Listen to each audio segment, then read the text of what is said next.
राम की बात कर रहे हो। ऋषि को उसने मारा, बाली को उसने मारा, राम ने मारा था ना बाली को, छिप के जो मारा था। वह राम के जितने भी कर्तव्य कार्य थे तो वो भगवान के काम थोड़ी थे। और फिर दूसरा नंबर मेरी समझ में ना आवे, पूरा कुनवा ने भगवान का ठेका ले रखा। दशरथ भी भगवान, राम भी भगवान, शत्रुघ्न भी भगवान, लक्ष्मण भी भगवान, सीता भी, पूरा खानदानी भगवान है। कोई बचेगा बिना भगवान के ना? बताओ ना तुम। भगवान एक हो गए कि पूरा खानदान का खानदान भगवान। मतलब वो भी, मतलब राम भी भगवान, बाकी बहू भी भगवान, बाकी बाप भी भगवान, बाकी भैया भगवान, सारे भगवान ही है। मतलब पूरा खानदानी भगवानों का परिवारवाद चल रहा है। तो बीजेपी का परिवारवाद नहीं होना चाहिए देश में।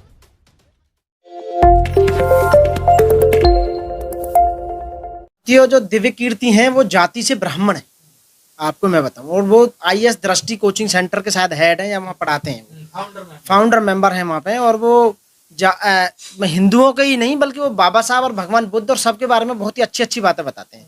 क्योंकि वो टीचर होने के नाते उन्हें असली नॉलेज है, उन्हें ज्ञान है बहुत ज़्यादा। और बच्चों को पढ़ाते पढ़ाते उन्होंने सारे शास्त्र जितने भी हैं, जितनी किताबें हैं, हिस्ट्री सारी जितनी, वो कोई सी भी हिस्ट्री हो, मिडिवल हो, एशियंट हो, या सारी जितनी भी है, उन्हें काफ़ी नॉलेज है। और तो इसलिए उन्हें नॉलेज है तो उन्होंने असलियत, हिंदू धर्म की असलियत को उन्होंने बताया है।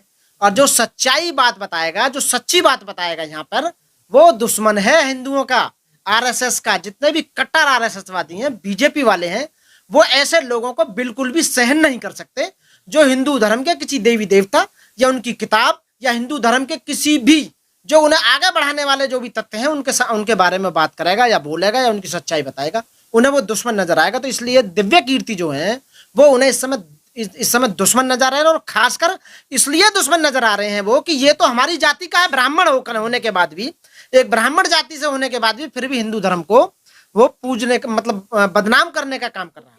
कौन करी है? बिल्कुल करी है, उसके प्रूफ है, सारे प्रूफ है। उसमें जो इतने दलित साहित्य हैं, शास्त्र हैं, उनमें लिखा हुआ है कि यहाँ सम्मुख ऋषि को राम ने मारा था, मर्डर किया था। आज के जमाने में होता तो राम पर सबसे पहले केस चलाता, मैं दलित मर्डर केस चलता उस पर, सम्मुख ऋषि के हाथ पे। समझ रहे हो ना, राम की बात कर रहा हूँ मैं। और फांसी पे चढ़ता राम, उसके गले में फांसी का फंदा लटका के ऊपर चढ़ा दिया जाता राम। आज की डेट में सम्मुख ऋषि को मार देता। आज की डेट में बीजेपी वाले, RSS वाले, राम के जितने भी वंशज हैं, आज किसी दलित उसकी ऋषि की या किसी शिक्षक की हत्या करोगे, क्या होगा? 302 लगेगी ना। क्योंकि उस समय जब मारा था तो उस समय लॉर्ड मैकाले नहीं था। सन 1860 में जो IPC बनाई थी उस समय लॉर्ड मैकाले बना नहीं पाया था। और शायद उसके जमाने में लॉर्ड मैकाले होता, 1860 की IPC होती तो 302 में राम को फांसी होती 100%। आप हिंदुओं की भावना भड़का रहे हैं। भावना नहीं भड़का रहा हूं मैं, केस। अरे कमाल है यार, केस है। भावना का क्या मतलब है? राम ने उसको मारा, मर्डर केस हो गया ना। तो मैं सिर्फ प्रभु राम की बात। अरे काय का भगवान यार, कमाल है। भगवान मर्डर करता है कहीं? भगवान कैसी बात कर रहे हो? राम को भगवान मानने हो तुम? कैसी? हाँ, किसने माना राम को भगवान? बताओ। इंसान है वो, इंसान का पैदा हुआ था ना वो, दशरथ का पुत्र था, दशरथ का पुत्र था ना वो। तो राम भगवान कैसे होगा भाई? मेरे को बताना कैसा भगवान है, मैं यही तो पूछना चाह रहा हूँ। ऐसे कौन से सबूत है उन्होंने भगवान ऐसा उन्होंने कौन सा काम कर दिया बताओ? सीता को उन्होंने बेचारी को अग्नि परीक्षा के लिए तैयार कर दिया। आप बताइए, अपनी बीवी पे जिसने शक किया हो है कि तू वहां रावण के पास रह के आई है, तुझे अपने उसका सत्य का प्रूफ देना होगा। समझ रहे हो ना? तब वो राम की बात कर रहे हो। ऋषि को उसने मारा, बाली को उसने मारा, राम ने मारा था ना बाली को, छिपका जो मारा था। तो राम के जितने भी कर्तव्य कार्य थे तो वो भगवान के काम थोड़ी थे। और फिर दूसरा नंबर मेरी समझ में ना आवे, पूरा कुनवा ने भगवान का ठेका ले रखा। दशरथ भी भगवान, राम भी भगवान, शत्रुघ्न भी भगवान, लक्ष्मण भी भगवान, सीता भी, पूरा खानदानी भगवान है। कोई बचेगा बिना भगवान के ना? बताओ ना तुम। भगवान एक हो गए कि पूरा खानदान का खानदान भगवान। मतलब वो भी, मतलब राम भी भगवान, बाकी बहू भी भगवान, बाकी बाप भी भगवान, बाकी भैया भगवान, सारे भगवान ही है। मतलब पूरा खानदानी भगवानों का परिवारवाद चल रहा है। तो बीजेपी का परिवारवाद नहीं होना चाहिए देश में। तो ये परिवारवाद भगवानों का क्या परिवार होते होंगे बताओ तुम? अच्छे कर्म थे ना। अरे मैं ये कह रहा हूँ, अच्छे हो या गलत हो, भगवान तो एक ही होगा ना। जनता ने भगवान मानती है। मैं तुम्हारे कहने से, जनता के कहने से मानो भगवान राम, ठीक है जी, राम भगवान थे। वह घरवाली कौन सी सीता जो होगी लक्ष्मी, बताओ ना।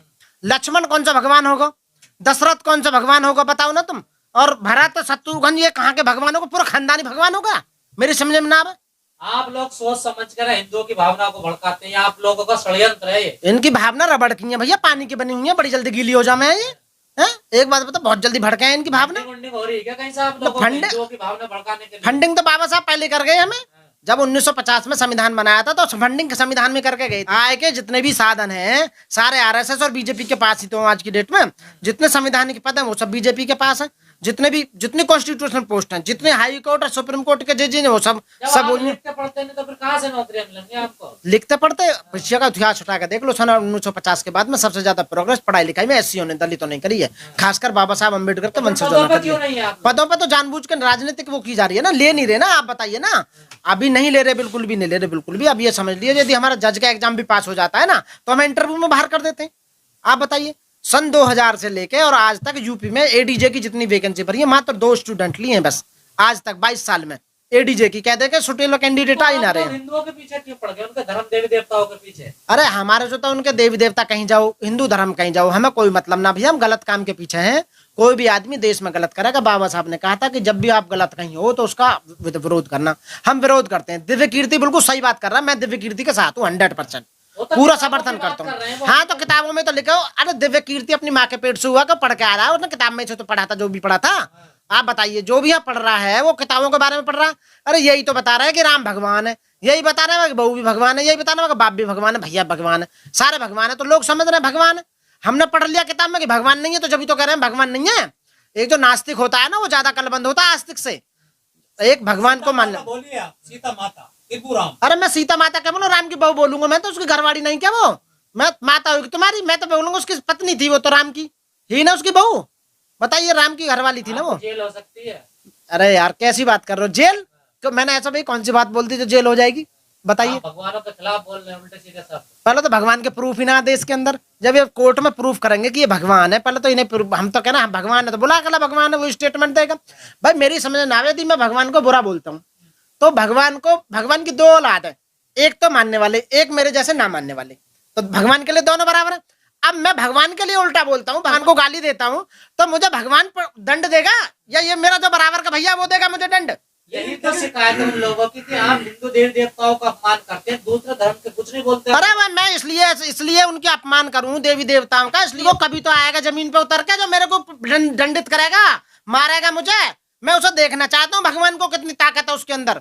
बताओ, वो तो जो दूसरे आदमी जो बेचारे आहत हो रहे हैं वो तो मेरे भैया, वो मेरा भैया है। वो तो मेरे घर में एक भगवान को मानने वाला, एक नहीं मानने वाला, तो हम दोनों में आपस में लड़ाई हो रही है। तो भाई वो टीचर बिल्कुल सही इतिहास बता रहा है, जो सच्चाई है वो बता रहा है, इतिहास में लिखा हुआ है सारा।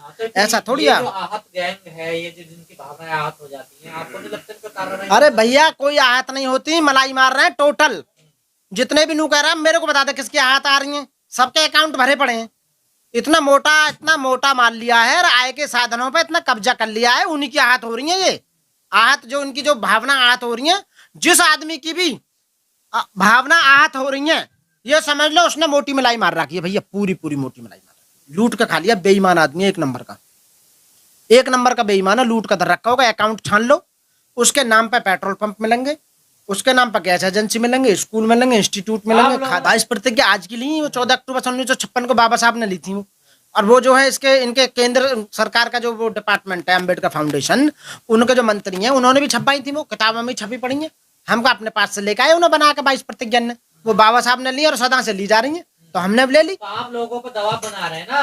किस चीज का दबाव बना रहे हैं? 22 प्रतिज्ञा लीजिए, 22 प्रतिज्ञा वापस लीजिए।